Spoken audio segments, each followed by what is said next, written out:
Kapapasok lang ng balita at mainit-init pa. Unang naghain ng kandidatura sa pagkasenador ngayong linggo ng umaga, October 6. Ngayon talaga to guys ha. Ang mang-aawit at abogado na si Jimmy Bundok na tumatakbo sa ilalim ng Partido Demokratikong Pilipino or PDP ni dating Pangulong Rodrigo Duterte.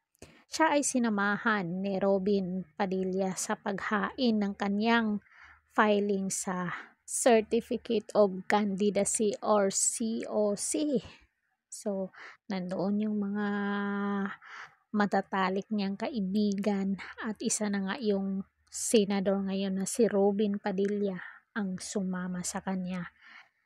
So, wala pa namang, ngayon lang to si Jimmy Bundok na tatakbo kasi 'di ba noon ang alam natin na tatakbong senador ay si Philip Salvador, yung bago ngayon na tatakbo, at ito na si Jimmy Bundok.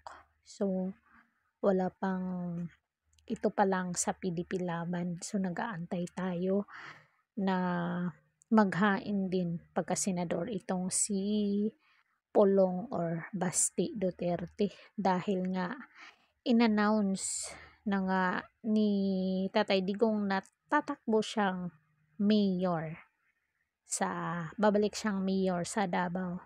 Maganda kasi pag iba yung hahawak niyan, gulo na naman yan at alam mo na tulad ng nangyari dito sa Luzon ngayon, tingnan mo yung pag-aari ng gobyerno, hawak na ng mga private sector ngayon tulad ng NAIA, tapos yung NLEX, SLEX, mga private sector na yan, hindi na yan pag-aari ng gobyerno. So yun lang mga marites, sana nagustuhan yung ating video for today. Don't forget to like, share, and subscribe Caridad Official TV para updated kayo lagi. Thank you so much.